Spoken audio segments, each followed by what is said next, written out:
بھائیو آج ہم سنیں گے روح قبض ہونے کے بعد یہ 6 کام کیجیے، یعنی جب بندے کی موت واقع ہو جائے اور اس کی روح قبض ہو جائے تو ہمیں یہ 6 کام کر لینے چاہیے۔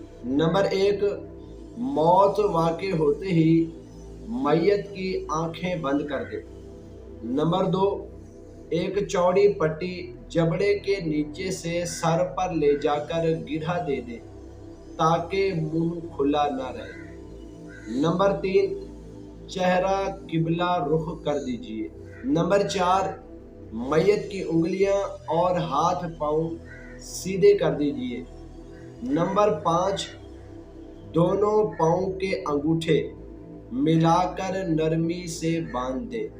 نمبر 6، میت کے پیٹ پر مناسب وزن کی کوئی چیز مثلا رضائی یا کمبل وغیرہ حسب ضرورت تہہ کر کے رکھ دے تاکہ میت کا پیٹ پھول نہ جائے۔ پیارے بھائیو، جب بھی کسی کی موت واقع ہو جائے اور اس کی روح قبض ہو جائے، اگر ہم وہاں موجود ہوں تو ہمیں میت کے ساتھ خیر خواہی کرتے ہوئے یہ 6 کام کر لینے چاہیے۔